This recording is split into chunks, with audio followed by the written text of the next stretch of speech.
All right, one big team community. So grateful as always to be communicating with you. This episode was inspired by a recent conversation that I had with a player, but really it's inspired by, 15 years of paying attention to my mindset, working on mindfulness, and seeing how it's served me and how it has served others. And as of recently, this past week, I was at a camp in New Jersey called Mission Prime. And I believe it's one of the best development experiences a student athlete can get into. And it's specifically for rising college freshmen that play lacrosse. Right now, boys lacrosse, men's lacrosse. And it's an incredible staff. This camp is led by Jules Henningberg. The staff is just full of experts in their craft. And one of those people is my good friend, Emily Perrin, who is a powerhouse in the mindfulness community. So I was able to sit into her sessions. And I've done that for the past few years now. And it's always a great reminder to enhance my mindfulness practice, make it a daily ritual of sorts. So a lot of inspiration from the past 15 years, seeing how it's served me, seeing how it's serving athletes over that time period. And then recently seeing how it was so impactful for, 45, 18, 19-year-old young men getting ready to go off to one of the most transitory experiences, being a freshman in college. So mindfulness for me, again, it has been one of the core anchors that has brought me more peace in my life, that has helped me enhance my performance on off the field in any endeavor. And it's something that I am more committed to than ever before. The definition that Emily loves to use for mindfulness, and I also agree, I think it is a great place to start, is paying attention on purpose without judgment to what is happening right here, right now. So bringing our awareness and our attention to experiences that are in the present moment, observing them without judgment, having more curiosity and openness to the experiencing, welcoming whatever it is that is happening.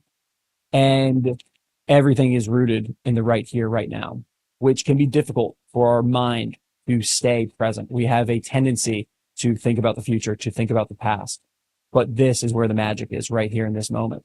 And one of the exercises that I have been doing very consistently, and I can see how it is helping me become more present, more vibrant, more confident, is this 5x5 exercise. So I can kind of guide us through it right now. If you're driving, I wouldn't recommend it. Not all of it, because parts of it would be very dangerous if you are behind the wheel. But if you are sitting down and you have a moment, I would recommend that you can follow along. And the first part of the 5x5 is just 5 deep breaths. And essentially, when we have a long exhale, that's going to calm the nervous system down. There are lots of different strategies for breathing there. The one that I've been experimenting with most recently is the double inhale. You fill up as much air as you can. And then at that last second, you're going to inhale a little bit more, as much as you can. And then exhale. And on these exhales, doing your best to release any tension. So I love the cues of relax the face. When you say relax the face muscles, for some reason that just hits. The other one that's great is relax the scalp. You can try to relax the scalp as you exhale. You're going to release a lot of unnecessary tension. Also, a lot of people hold tension in the jaw without realizing it. You do 5 of those. So we can do another one. Deep inhale.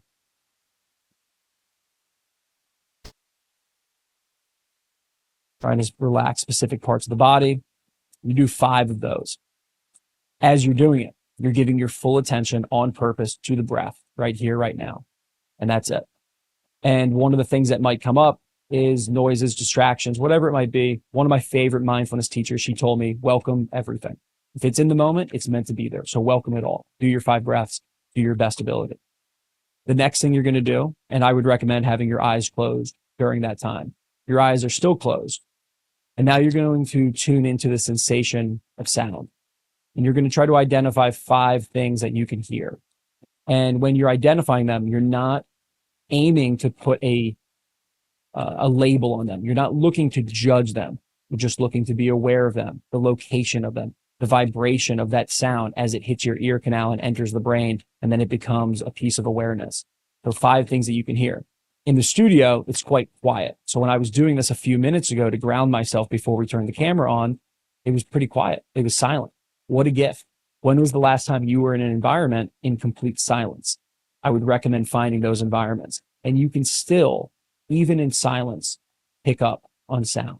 And it might be the sound of your breathing, and it might just be the sound of silence, which is something I learned a long time ago. And it's a little trippy, but it's good stuff. Okay. So getting used to this sensation of sound, orienting yourself with this amazing sense that we have.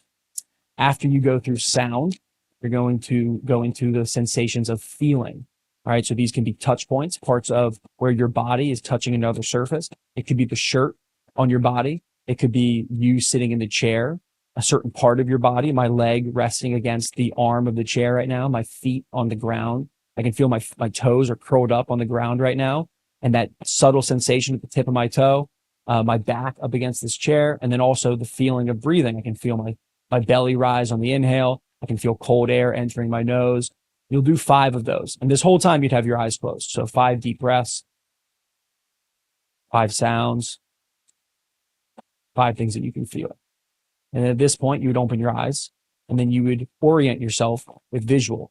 You would look around, try to get the full spectrum of the room using your peripheral vision, even turning your head to identify things. What's something that you notice that's different? Again, in a layer of non-judgment, just paying attention to it, being curious about it. And as you do this and you identify 5 different things, this light in the corner, the different books that are here in the studio, the different colors that they emit, camera, I've never really took the time. It looks like an eyeball to really stare at the camera that I'm looking at. But these things can, again, help you get to the right here, right now, without judgment. Right? And this is a great place to be. By this point, if you've given your best effort, I'm very confident in saying that you're probably much more relaxed than you were, probably much more clear-headed. I did this with a student the other day, and he said, I feel clear. Right? So 5 things you can see. And then the last key is going to be integrating some affirmations, some instructional, positive, motivational self-talk to help you experience what it is that you want to experience. So for me, when I did this exercise 5 minutes ago, the things that I was saying were based around my performance with the podcast. I am committed to be completely present for this episode. I will do my absolute best in my communication. Those type of thoughts help give me clarity and focus. Again, back to the present moment. The 5x5 exercise is helping me every single day, and it's helping the students that I know are putting it into their daily routines. And I really couldn't recommend it anymore. Okay?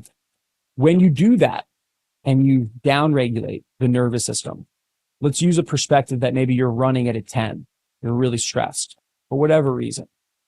Thinking clearly, performing well, being the best version of yourself, it's really difficult when you're at a 10 and you're overly stressed. Something I learned about myself is that for years I was overly stressed and I didn't realize it because I wasn't paying attention to the physical sensations. I wasn't really practicing the mindfulness at the level that I could to be aware of these things. And then it built up.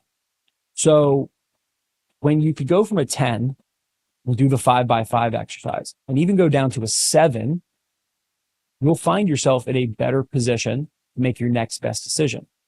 Maybe you go down to a 5. Maybe you can get as good as going all the way down to a 2. And that's a great place to be, especially if you're running really hot. So I recommend the 5x5. And from there, our awareness is better.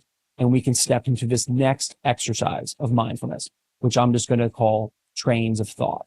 All right. And I heard this example years ago, and it's come back up in my life. And I've been working on it to teach to students and for myself, most importantly. So the imagery is that you're at a train station and there are trains coming and going in each direction. And each of these trains represent a thought. It could be a thought of optimism. It could be a thought of a goal that you have in a direction you want to go in. And it can also be thoughts of envy and comparison and shame and memories and sensations and all these things that are running through our mind at all times. And the key is really first to be aware that you are having these thoughts and that you are the observer of these thoughts. And then the next key is going to be getting on the train that best serves you. And when I was explaining this to a student the other day, I had always visualized it as trains going east-west, but now I see it as there are trains that I believe move me forward in life. They get me in the direction that I want to go in and I want to experience. And there are trains that go backwards. And some of those trains that are moving forward, it's the optimism train. It's the BPO train. It's the confidence train. It's the mindfulness train. And the trains that go in the opposite direction are the trains of envy, comparison, procrastination, guilt, shame. And those things are going to come up. We're going to get frustrated. There's going to be resistance. I think the key is how mindful can we be, meaning how quickly can we pay attention on purpose to what's going on without judgment right here, right now. Identify that we're on a certain train and we want to move in a different direction. And that skill set might be the most important thing that we can all develop. So I'll talk about a couple different trains of thoughts and how I've used the alternative, the strategies to help me get out of them. So a big thing in our world with social media is comparison and envy.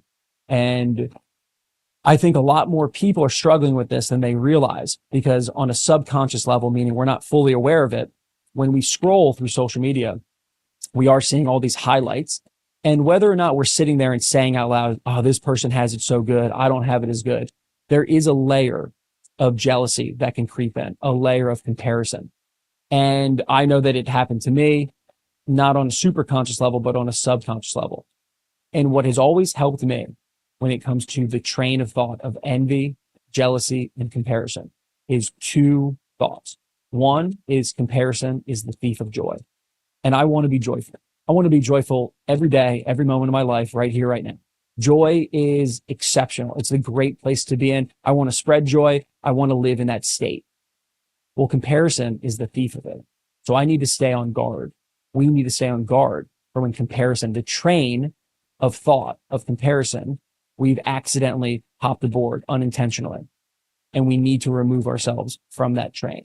The opposite of comparison, I would say, would probably be gratitude, right? Being at peace with where you are with what you have right now and being excited about what you have right now. If you are listening to this episode, you're probably in the lower percentile in the world that has access to a computer, that has access to a smartphone, that has the ability to take the time out of their day to listen to content like this. We probably have it much better than we've been giving ourselves credit for. With comparison can also come envy/jealousy. And I learned this when I was 15 years old, and I've practiced it thousands of times since, and it's helped me incredibly. And it is that he who envies others will never obtain peace of mind.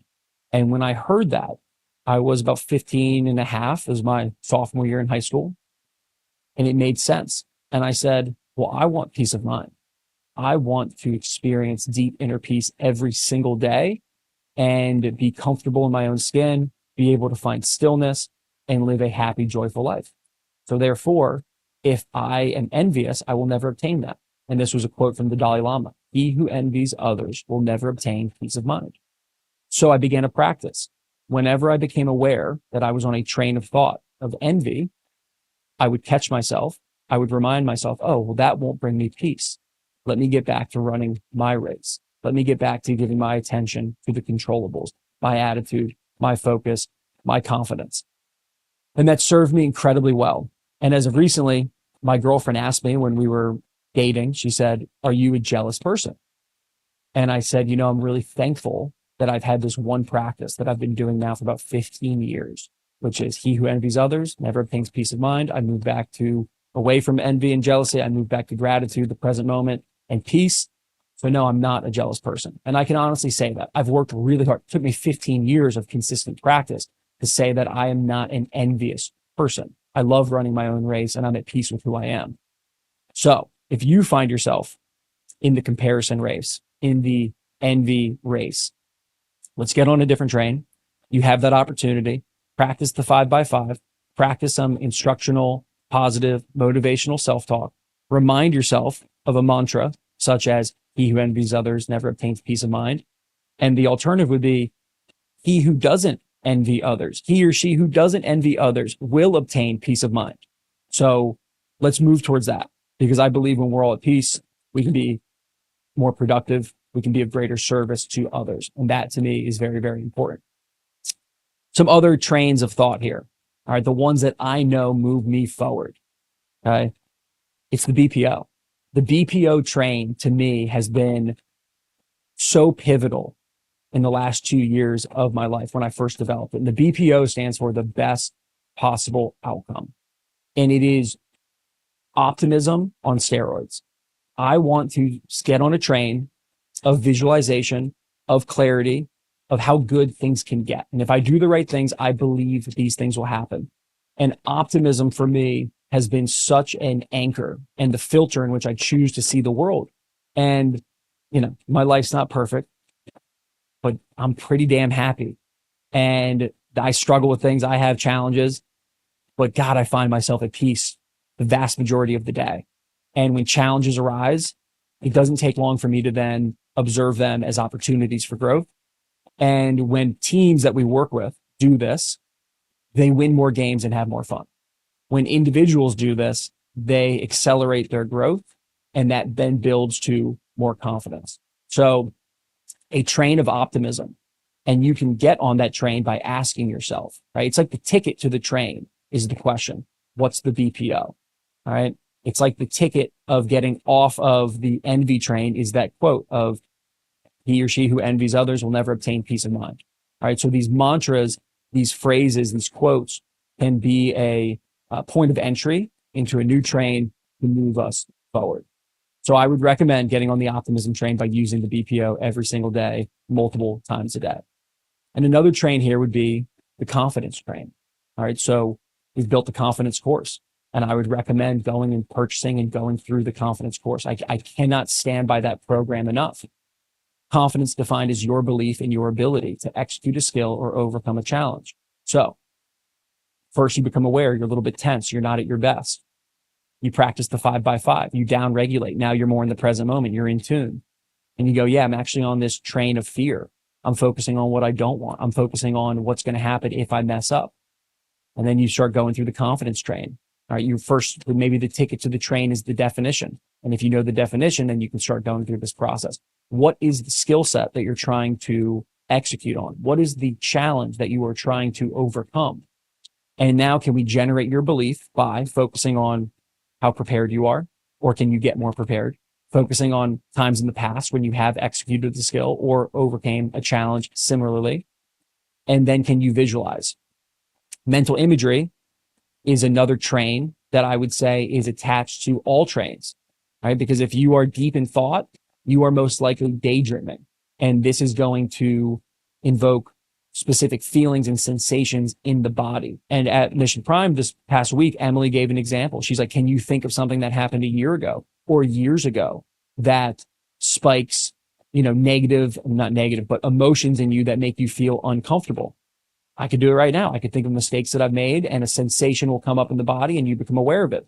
So our thoughts and our imagery can create these sensations.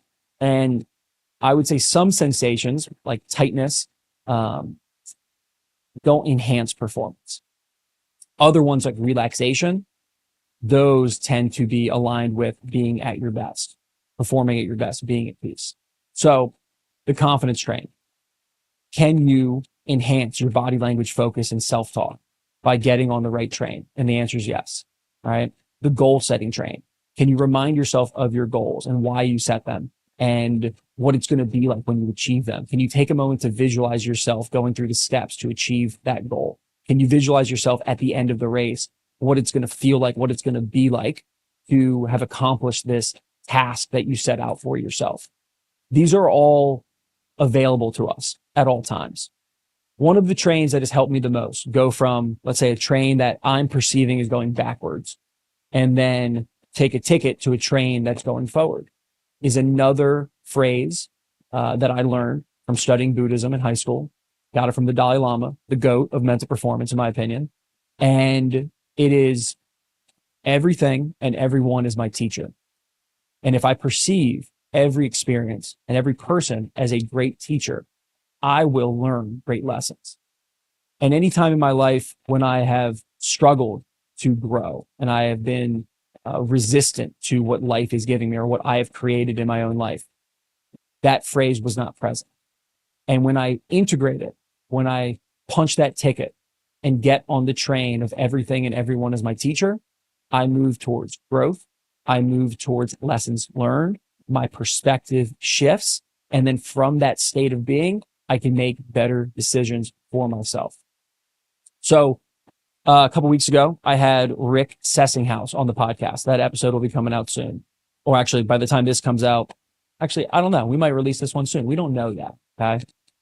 Rick Sessinghouse talked about your state of being, your mental, physical, emotional, even spiritual awareness and where you are when you're at your best.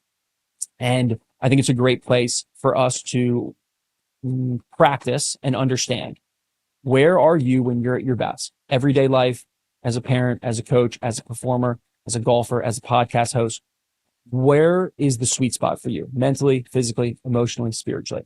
And then how do you get there more often?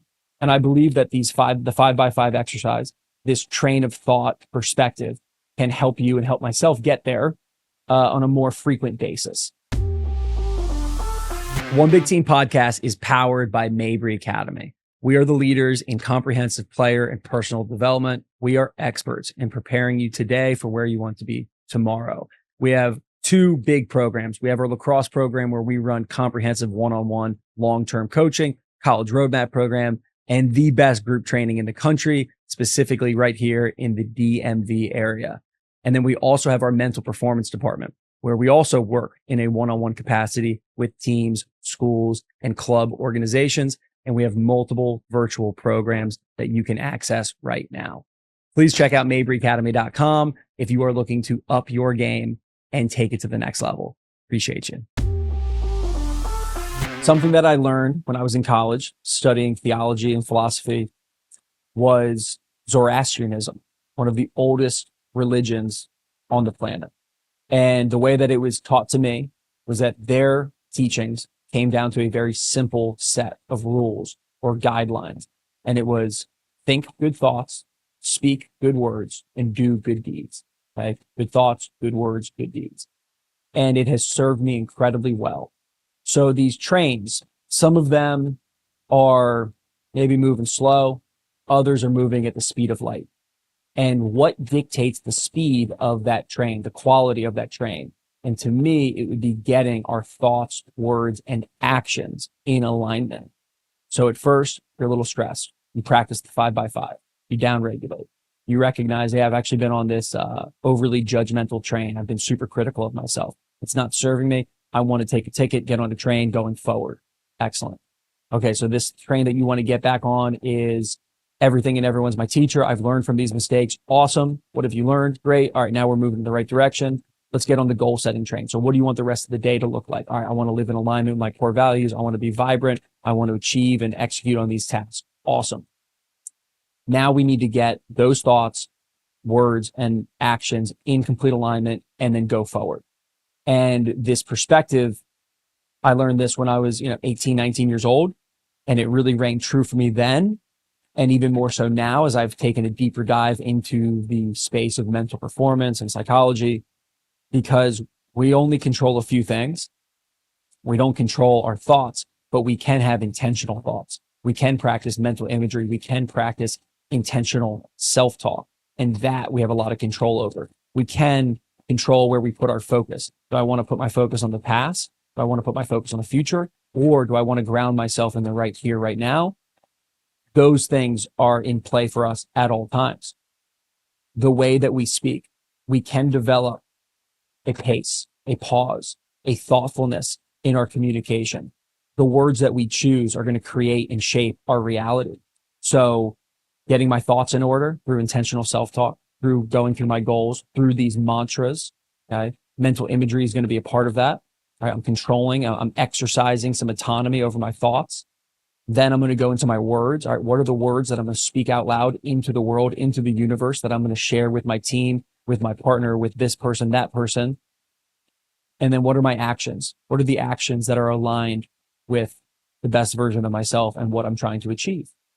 So getting our thoughts, words, and actions aligned is what is gas and fuel for the trains. I guess trains, do they go off of coal? Some are electric now. Some go off of coal. Are there gas trains? I don't think there's gas trains. Okay. This is what is coal for the fire, right? This is the electric energy that is pumping that train forward. And I can't recommend the 5x5 enough as a practice to help you get on the right train of thought. Again, we can go backwards. We can spend time on a train of envy and jealousy, comparison, of shame, regret, guilt, of overly judgmental, of procrastination. I've fallen victim to these many times in my life, and I'm not above being susceptible to falling into them again. I'm just more mindful. I'm just more in tune. I'm putting up parameters to help me stay on the right train. Okay? We can practice mantras, perspectives, quotes. We can also be in the best environment for ourselves possible. So you've heard us talk about on the show many times. You got to get in the right room. You got to be with the right people. If I'm on a bad train of thought, and my friend here, Matt from the creative scene, shout out the creative scene, the best in the business. If I'm on a bad train of thought, I don't think it would take long before he says, hey, I don't think that's serving you. Let's go back to what you were talking about earlier, the BPO, the confidence, the belief. Let's get that going. Those are ways to get on the right train. Then once you get on the right train, is it goal setting? Is it intentional self-talk? Is it mental imagery? Is it the BPO? Is it resiliency? Is it lessons learned? Composure, all these skills that are there for us. And then you got to align thoughts, words, and actions. And it's a helpful exercise sometimes too to write down what are the thoughts, what are the words you're going to speak out loud, and what are the actions that you're going to take for this next event, for this next moment in your life. And when I do that, and I try to do it daily, it helps me so much. And the only thing that I would want to do is help other people. It's the only thing that I've been wanting to do for a very long time. And I hope that this episode, this perspective, this story helps you so we can all be better. One of the ways that I believe you can help yourself and develop more is by going and checking out our Confidence Now course. We poured in a ton of energy and love into this program. We believe in it completely. I know it has the power to help you, to help people in your community. And we're excited about what that can do and the other programs that we're doing at Mabry Academy. And I'm so grateful. At any point you want to reach out, you got an idea, you want to chat, I'm available. Shoot me a text, shoot me a DM. We'll get back to you, an email, and we can keep growing. And please share this podcast. We want to reach people. We want to help people. And we know that we can do that. And by you sharing, it means the world to me and to us.